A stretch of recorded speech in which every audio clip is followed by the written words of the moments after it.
Visual TV news bulletin ముందుగా headlines చూద్దాం.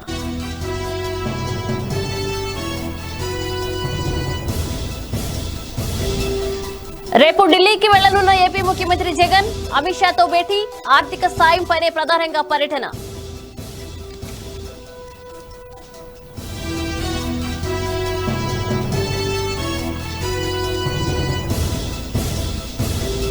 CM Jagan అసలు రూపం బయటపడిందన్న కన్నా లక్ష్మీనారాయణ, పనులు లేక ప్రజలు ఇబ్బంది పడుతున్నారని ఆరోపణ.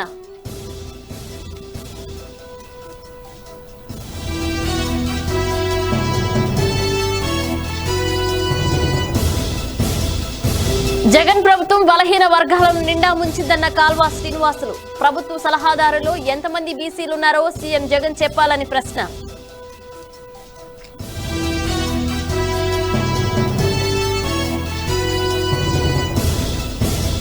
కరోనా వైరస్ కనిపించదు, కానీ కరోనా యోధులు అజేయులు. కరోనాపై పోరాటంలో భారత్ ముందుందన్న మోదీ.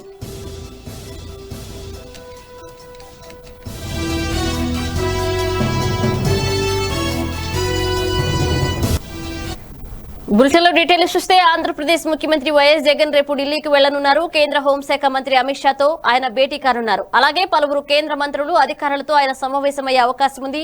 రాష్ట్రానికి సంబంధించిన పలు అంశాలను అమిత్ షాతో జగన్ చర్చిస్తారు. కరోనా నేపథ్యంలో రాష్ట్రంలో ఆర్థిక పరిస్థితిపై ఆయన ఇప్పటికే ప్రధానమంత్రి నరేంద్ర మోదీకి లేఖ రాసిన విషయం తెలిసితే రాష్ట్రాన్ని ఆదుకోవాలని ఆయన కేంద్ర ప్రభుత్వాన్ని కోరనున్నారు. ప్రధానంగా ఆయన కేంద్ర మంత్రులతో ఆర్థిక అంశాలపైనే మాట్లాడనున్నట్లు తెలుస్తోంది. కరోనా కారణంగా విధించిన లాక్డౌన్ వల్ల రాష్ట్రంలోని పరిస్థితులు, నష్టపోయిన వైనాన్ని ఆయన వివరించనున్నట్లు సమాచారం.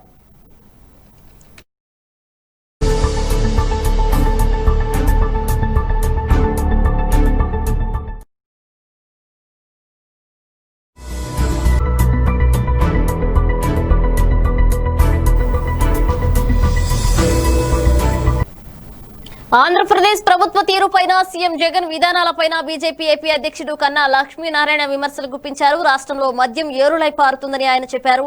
జనం పనులు లేక ఇబ్బందులు పడుతుంటే సీఎం జగన్ కు పట్టట్లేదని ఆయన చెప్పారు. ప్రభుత్వ తప్పులను ఎత్తి చూపితే కేసులు పెడుతున్నారని విమర్శించారు. అప్రజాస్వామిక పనులను ప్రశ్నించకూడదా అని కన్నా లక్ష్మీనారాయణ ప్రశ్నించారు. రాష్ట్రంలో అప్రజాస్వామికం నడుస్తోందని ఆయన ఆగ్రహం వ్యక్తం చేశారు. ఏడాదిలో చేపట్టిన నీటి ప్రాజెక్టులపై శ్వేతపత్రం విడుదల చేయాలని, ఏడాది కాలంగా పోలవరాన్ని పట్టించుకోలేదని ఆయన విమర్శించారు. ఈ ప్రధాన అంశాల మీదనే నడిచింది ప్రభుత్వం.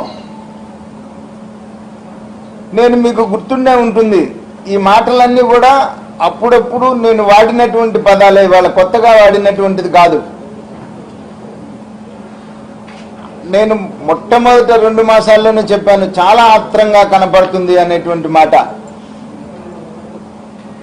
అవును, నాకు ఆత్రమే. నేనేదో నవరత్నాలని తొందరగా ఇంప్లిమెంట్ చేయాలనేటువంటిది నా ఆలోచన అని కూడా ఆయన ఒకసారి రియాక్ట్ అయినటువంటి సందర్భం కూడా మీరు చూశారు. ప్రధానంగా మనకు ఆంధ్ర రాష్ట్రానికి గుండెకాయ లాంటిది పోలవరం. అటువంటిది గడిచిన ప్రభుత్వం చంద్రబాబు నాయుడు అధికారంలోకి రాగానే 2 సంవత్సరాలు కాలయాపన చేసి తత్తిమా 3 సంవత్సరాలు పోలవరం ప్రాజెక్టు తానే నిర్మాణం చేసిన 100% కేంద్ర ప్రభుత్వం నిధులు ఇస్తున్నటువంటి ప్రాజెక్టు, ఆంధ్ర రాష్ట్రానికి గుండెకాయ లాంటి ప్రాజెక్టు. దాన్ని త్వరగా తెచ్చుకొని త్వరగా పూర్తి చేసి చరిత్రలో నిలబడిపోదామనేటువంటి ఆలోచన మాని దాన్ని ఒక ప్రచారాస్త్రమంగా మార్చి, దాన్ని ఒక టూరిజం ప్లేస్గా మార్చి ఆడుతూ పాడుతూ దాన్ని అట్లా చేసుకుంటూ రావడం, దాంట్లో విపరీతమైనటువంటి అవినీతి జరిగిందని మేము చెప్పాం. జగన్మోహన్ రెడ్డి చెప్పినటువంటి పరిస్థితి ఉంది. R&R ప్యాకేజీలు కానీ పోలవరం ప్రాజెక్టులో కానీ అవినీతి జరిగింది అనేటువంటి ఒక మాట. దాన్ని ఒక ప్రచారం కింద తీసుకున్నారు తప్ప ప్రజల అవసరాల్ని పూర్తిగా గుర్తించలేకపోయింది గత ప్రభుత్వం. కానీ ఈ ప్రభుత్వం వచ్చిన తర్వాత కూడా దాన్ని 1 సంవత్సర కాలంగా మేము చెబుతానే ఉన్నాం. కక్ష సాధింపు చర్యలో భాగం రివర్స్ టెండరింగ్, తన వ్యక్తుల్ని కాంట్రాక్టర్లుగా తెచ్చుకోవాలనేటువంటి తాపత్రయం, వీటి వల్ల లీగల్ కాంప్లికేషన్స్ వచ్చి ప్రాజెక్ట్ ఆలస్యం అవుద్ది, ఆంధ్ర రాష్ట్రానికి నష్టం జరుగుద్ది అని చెప్పేసి ఆ రోజున మేము కూడా చెప్పాం. రివర్స్ టెండరింగ్ విషయంకి వచ్చేటప్పటికి నేనేదో మిగులుస్తానన్న సంగతి తర్వాత దాంట్లోంచి అవినీతి వెలికి తీస్తా అన్నావు. సీఎం జగన్ ప్రభుత్వం బలహీన వర్గాలను నిండా ముంచిందని మాజీ మంత్రి కాల్వ శ్రీనివాసులు మండిపడ్డారు. ప్రభుత్వ సలహాదారుల్లో ఎంతమంది బీసీలు ఉన్నారో సీఎం జగన్ చెప్పాలని ప్రశ్నించారు. జగన్ ప్రభుత్వాన్ని ఎంపీ విజయసాయిరెడ్డి, ప్రభుత్వ సలహాదారులు సజ్జల రామకృష్ణారెడ్డి నడిపిస్తున్నారని, వైసీపీ ప్రభుత్వం ఒక చేత్తో ఇచ్చి మరో చేత్తో లాగేస్తుందని దుయ్యబడ్డారు. బలహీన వర్గాల కోసం ఏడాదిలో ఎంత ఖర్చు చేశారో ప్రభుత్వం చెప్పాలని కాల్వ డిమాండ్ చేశారు. కార్పొరేషన్ల నిధులను దారి మళ్లించారని, డ్వాక్రా రుణాలు మాఫీ చేయకుండా మోసం చేశారని కాల్వ శ్రీనివాసులు ఆరోపించారు.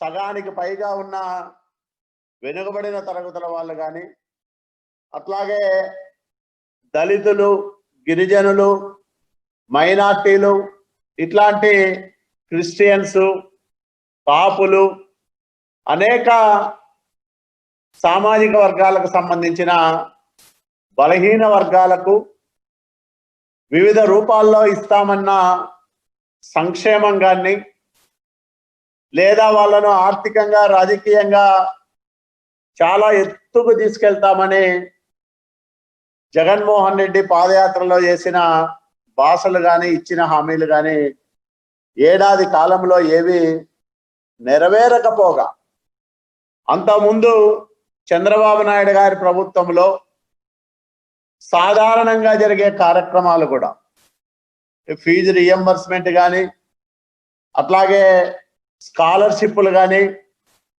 వివిధ కార్పొరేషన్లు, ఫెడరేషన్లు అమలు చేసే సంక్షేమ కార్యక్రమాలు కానీ ఈరోజు పూర్తిగా పడకేశాయి. జగనన్న విద్యా దీవెనన్న, లేకపోతే ఇంకో పేరు పెట్టినా, వసతి దీవెన అని పెట్టినా నిజంగా బాధేస్తుంది, ఆగ్రహం కలుగుతుంది ప్రతి బలహీన వర్గాల వారి గుండెల్లో కూడా. నిధులు కేటాయించాం, మరి ఈరోజు మీరు ఏం చేస్తా ఉన్నారు? సంక్షేమం, అభివృద్ధి సమాంతరంగా జరగాలన్నారు రాజ్యసభ సభ్యుడు సీఎం రమేష్. ప్రధాని మోదీ నాయకత్వంలో దేశం అభివృద్ధి పదంలో దూసుకుపోతుందన్నారు ఆయన. కిలోమీటర్స్ నేషనల్ హైవేస్ జరుగుతున్నాయి. అదే కాకుండా ఉడాన్ స్కీమ్ తీసుకుని వచ్చి పేద ప్రజలు కూడా విమాన సౌకర్యం కల్పించారు. వాళ్ళు కూడా ప్రయాణం చేయాలి, ధనవంతులే కాదు పేద ప్రజలు కూడా విమానంలో తిరగాలనే ఉద్దేశంతో ఈరోజు భారతదేశంలో చాలామంది సామాన్య ప్రయాణికులు కూడా విమానంలో ప్రయాణించే పరిస్థితి తీసుకొచ్చింది ఈ ప్రభుత్వం, భారతీయ జనతా పార్టీ ప్రభుత్వం, నరేంద్ర మోడీ గారి ప్రధానమంత్రి ఆధ్వర్యంలో. అలా చెప్పుకుంటూ వస్తే ఒక్క స్కీమ్ కాదు, రెండు స్కీమ్ కాదు, 100 స్కీములు. 142 ఈజ్ ఆఫ్ డూయింగ్ బిజినెస్లో 142 ర్యాంకులు ఉంటే ఈరోజు ప్రపంచవ్యాప్తంగా 63 ర్యాంక్ తీసుకుని వచ్చి ప్రపంచ దేశాల్లో భారతదేశం పైన ఒక ప్రత్యేకమైన, ఎందుకంటే ఒక క్రెడిబిలిటీ తీసుకొని వచ్చారు. భారతదేశం ఏదైనా చేయగలుగుతుంది, మిగతా దేశాలతో పోటీగా నిలబడుతుంది. కిలోమీటర్స్ నేషనల్ హైవేస్ జరుగుతున్నాయి. అదే కాకుండా ఉడాన్ స్కీమ్ తీసుకుని వచ్చి పేద ప్రజలు కూడా విమాన సౌకర్యం కల్పించారు. వాళ్ళు కూడా ప్రయాణం. కంటికి కనిపించిన శత్రువుపై పోరాటం చేస్తున్నామని, అంతిమ విజయం మాత్రం వైద్యులదేనని ప్రధాని మోదీ అన్నారు. కరోనా వ్యాప్తి నివారణలో వైద్యుల పాత్ర కీలకమని చెప్పారు. కరోనా యోధులు నిరంతరం కష్టపడుతున్నారని, వారి పట్ల దురుసుగా ప్రవర్తించడం మంచిది కాదన్నారు. కరోనాపై పోరాటంలో భారత్ ముందుందని చెప్పారు. ఆరోగ్య సేతు యాప్ను ప్రతి ఒక్కరూ డౌన్లోడ్ చేసుకోవాలని సూచించారు. కర్ణాటకలోని Rajiv Gandhi health sciences university స్నాతకోత్సవాన్ని వీడియో కాన్ఫరెన్స్ ద్వారా ఆయన ప్రారంభించారు. ఆయుష్మాన్ భారత్ ప్రపంచంలోనే అతిపెద్ద ఆరోగ్య సంరక్షణ పథకం అని చెప్పారు. ఈ పథకం ద్వారా 2 ఏళ్లలో 1 కోటి మంది లబ్ధి పొందారని తెలిపారు. మహిళలు, గ్రామీణ ప్రాంతాలకు చెందిన వారే అత్యధికంగా ఈ పథకంలో లబ్ధి పొందారని వెల్లడించారు Modi. I would also like to appreciate the efforts of the Karnataka government in handling the COVID-19 situation. Friends, in normal times, the celebrations would have surely been bigger. Had it not been for the global pandemic, I would have loved to be with you all in Bengaluru to mark this special day. But today, the world is facing one of the biggest crises since the two world wars. Like the world changed pre and post world wars, the same way the pre and post COVID world will be different. Friends, during such a time, the world is looking up to our doctors, nurses, care and cure from you. Friends, at the root of India's brave fight against COVID-19 is the hard work of the medical community and our corona warriors. In fact, the soldier's uniform. The virus may be an invisible enemy, but our corona warriors, medical workers are invincible. దాదాపు 2.5 నెలల తర్వాత Secunderabad railway station ప్రయాణికులతో మళ్లీ కడకలాడుతుంది. నేటి నుంచి రైళ్లు మళ్లీ ప్రారంభం కావడంతో ప్రయాణికులు పెద్ద సంఖ్యలో రైల్వే స్టేషన్ కు చేరుకుంటున్నారు. రైలు బయలుదేరే సమయానికి 90 నుంచి 120 నిమిషాల ముందే స్టేషన్ కు చేరుకోవాలన్న నిబంధన మేరకు ముందే తరలి వస్తున్నారు. వందల సంఖ్యలో వస్తున్న ప్రయాణికులతో క్యూ రోడ్డుపైకి వచ్చేసింది. స్టేషన్ లో ప్రయాణికులు భౌతిక దూరం పాటించేలా నేలపై గుర్తులు వేశారు. స్టేషన్ కు చేరుకున్న ప్రయాణికులకు పరీక్షల అనంతరం ఎటువంటి లక్షణాలు లేకుంటే లోపలికి పంపిస్తారు. కాగా ఈ నెల 29 నుంచి తాత్కాల టికెట్లు కూడా జారీ చేయనున్నారు. సికింద్రాబాద్, హైదరాబాద్ స్టేషన్లోని ఫుడ్ కోర్టులు, ఇతర దుకాణాలు తెరుచుకున్నప్పటికీ పార్సిళ్లు మాత్రమే తీసుకోవాల్సి ఉంటుంది.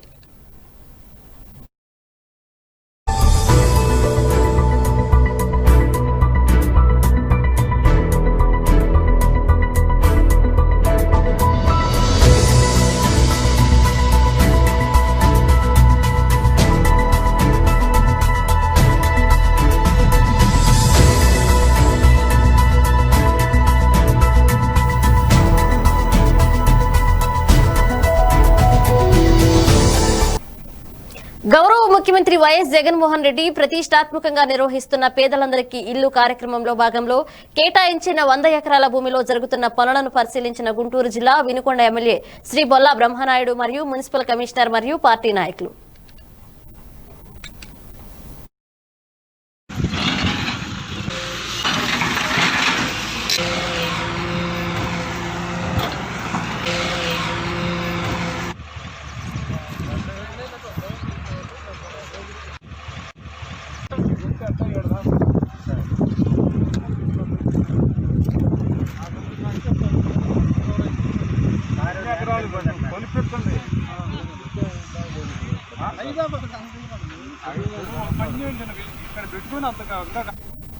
గుంటూరు జిల్లా నరసరావుపేట పట్టణంలో రెడ్ జోన్ ప్రాంతమైన వరవకట్ట కొండలరావుపేట నందు మన ప్రియతమ శాసనసభ్యులు డాక్టర్ గోపిరెడ్డి శ్రీనివాసరెడ్డి ఆదేశాల మేరకు ఇప్పటి వరకు పలు పర్యాయములు గోపిరెడ్డి చారిటీస్ తరపున మరియు ఇతర దాతల ద్వారా కూరగాయలు, నిత్యావసర సరుకులు, పండ్లు పంపిణీ కార్యక్రమాలు నిర్వహించారు.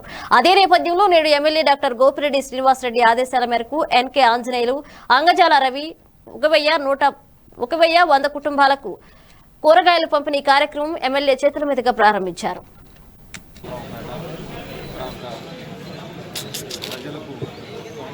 ఈరోజు మరొకసారి దాదాపు 1,100 కుటుంబాలకి ఈరోజు కూరగాయలు, ప్రతి కుటుంబానికి కూడా కూరగాయలు పంపిణీ కార్యక్రమం చేస్తున్నాము. ఈ కార్యక్రమం మరి ఇప్పటికీ దాదాపు వరవకట్ట ప్రాంతానికి 10,000 కూరగాయలు ప్యాకెట్లు ఇప్పటికే సప్లై చేశాం. 2 సార్లు నిత్యావసర సరుకులు, ఒకసారి రంజాన్ తోఫా కూడా ఇవ్వడం జరిగింది. ఇక్కడ ఇబ్బంది లేకుండా అక్కడ ప్రజలు చిన్న సన్నకారు పనులు చేసుకుంటూ జీవనం సాగించేవాళ్ళు కాబట్టి వాళ్ళకి చేయూతనివ్వాలని ఒక ఆలోచనతో మేము ఇప్పటివరకు కూడా దాదాపు 2 నెలల ప్రాంతంలో 2 నెలల సమయంలో అనేక సార్లు ఈ యొక్క పంపిణీ కార్యక్రమం చేశాం. భవిష్యత్తులో కూడా చేయడానికి మేము ముందుకు వస్తాం, ఇబ్బంది లేకుండా. సప్లై ఉందో అది కూడా ప్యాకింగ్ చేసి రెడ్ జోన్ కాబట్టి డోర్ టు డోర్ డెలివరీ చేయాల్సిన అవసరం ఉంది. అది కూడా త్వరలోనే పంపిణీ కార్యక్రమం చేస్తాం. దయచేసి మీరు అర్థం చేసుకోవాల్సింది ఏంటంటే, రెడ్ జోన్లో ఉన్నప్పుడు ప్రజలు బయటికి రాకుండా ఈ యొక్క సమస్యల్ని హెల్ప్ డెస్క్ ఫోన్ నెంబర్లు ఇచ్చాం, అలానే కోవిడ్ కమాండ్ కంట్రోల్ రూమ్ చెప్పాం, అట్లానే మాకు సంబంధించి మా పిఏ ఆఫీస్ నెంబర్లు ఇచ్చాం, ఎంపీ గారి నెంబర్లు ఇచ్చారు. వీళ్ళందరం కూడా మేము మీ సమస్యలను అడ్రస్ చేయడానికి ఇవాళ మేమందరం కూడా ముందున్నాం. తప్పకుండా మీకు ఏదైనా ఆపద వచ్చినప్పుడు ఆదుకోవడానికి మేము ఇప్పటికే చాలాసార్లు చేసాం. ఇది కొత్త కాదు, భవిష్యత్తులో కూడా చేస్తాం. దయచేసి మీరు రోడ్డు మీద బయటకు వచ్చి ఈ విధంగా ధర్నాలు చేయటం లేకపోతే నిరసనలు తెలియజేయడం అనే కార్యక్రమం దయచేసి చేయగలం. అది మీరు మనసులో పెట్టుకొని ఏదైనా అవసరం ఉన్నప్పుడు చెప్పండి. తప్పకుండా మేము దాన్ని ఆదుకోవడానికి మేమందరం కూడా సిద్ధంగా ఉన్నాం. మున్సిపల్ అధికారులు, రెవెన్యూ అధికారులు, పోలీసులు అందరం కూడా కలిసికట్టుగా చేస్తాం. ఇవాళ మీ అందరి సహకారంతో ఈరోజు కరోనా కేసులు రోజు రోజుకు తగ్గించుకుంటూ పోతాం. సో అందువలన మీ సహకారం, ప్రజల సహకారం ఎప్పుడు ఉండాలి.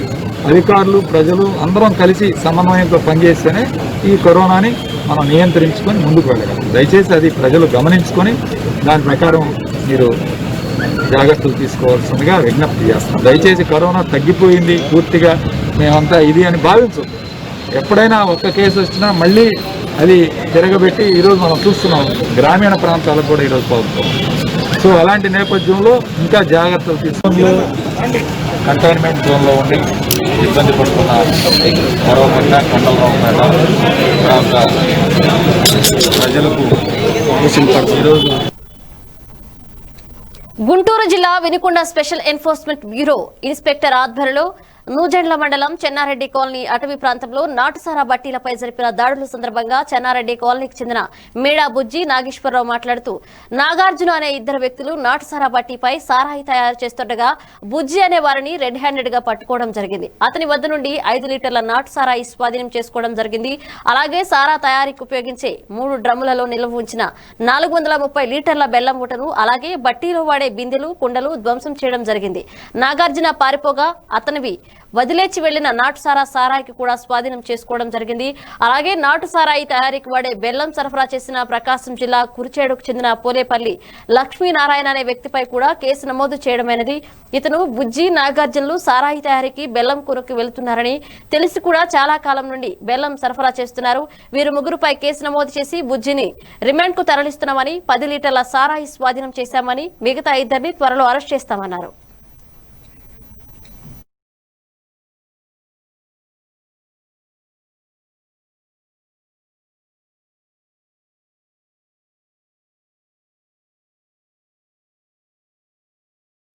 ఇప్పటివరకు చేసిన దాడుల సందర్భంగా నాటుసారా తయారు చేస్తున్న సమాచారం మేరకు నూజెండ్ల మండలం చెన్నారెడ్డి కాలనీలో రాత్రి నుంచి చేసిన దాడుల ఫలితంగా అక్కడ ఫారెస్ట్ ఏరియాలో చెన్నారెడ్డి కాలనీ చెందిన మేడ నాగేశ్వరరావు అలియాస్ బుజ్జి, అలాగే మాట నాగార్జున అనే వాళ్ళిద్దరూ బట్టి మీద సారాయి కాస్తంగా డెక్కడికి పడుకోవడం జరిగింది. వాళ్ళలో బుజ్జి నాకు దొరికాడు, నాగార్జున అతను పరారిలో ఉన్నాడు.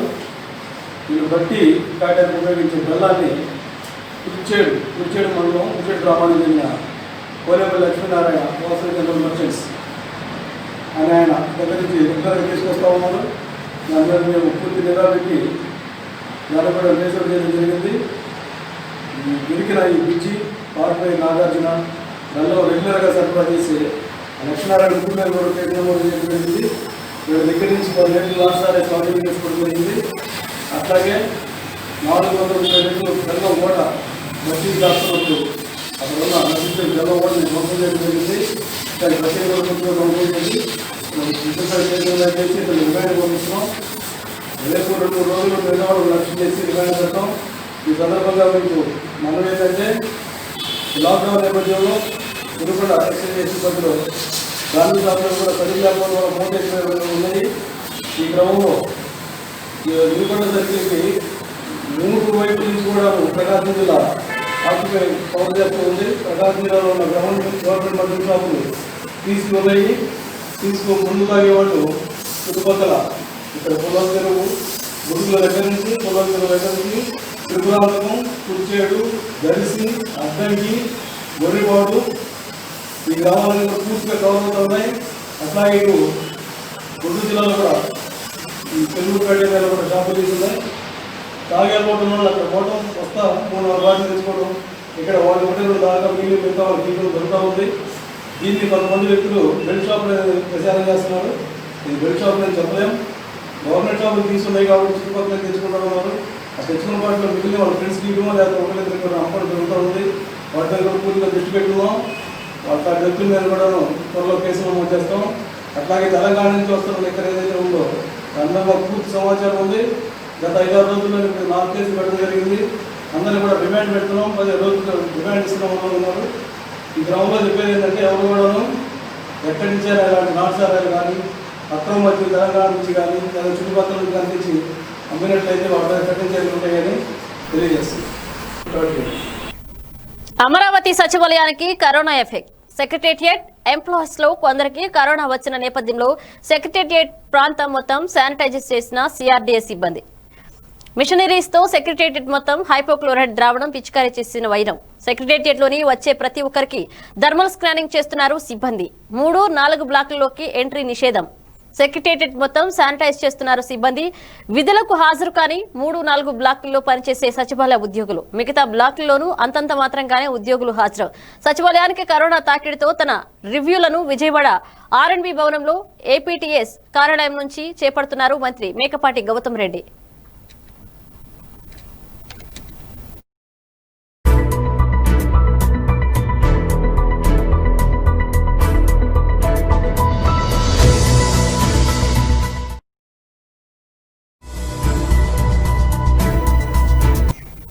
బులెటిన్ ముగించే ముందు హెడ్లైన్స్ మరోసారి చూద్దాం.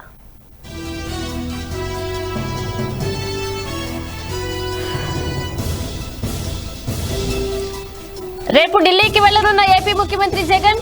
అమిత్ షాతో భేటీ. ఆర్థిక సాయంపైనే ప్రధానంగా పర్యటన.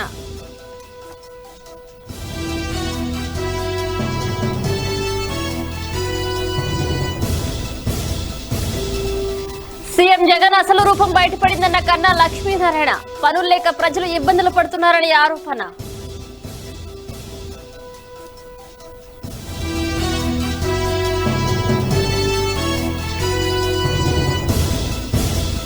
జగన్ ప్రభుత్వం బలహీన వర్గాలను నిండా ముంచిందన్న కాల్వ శ్రీనివాసులు. ప్రభుత్వ సలహాదారుల్లో సీఎం జగన్. ఎంతమంది బీసీలున్నారో సీఎం జగన్ చెప్పాలని ప్రశ్న.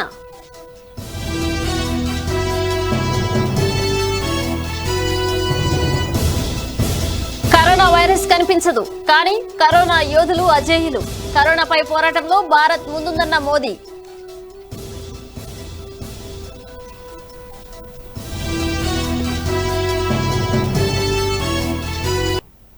ఈ bulletin updates keep watching visual TV news. నమస్కారం.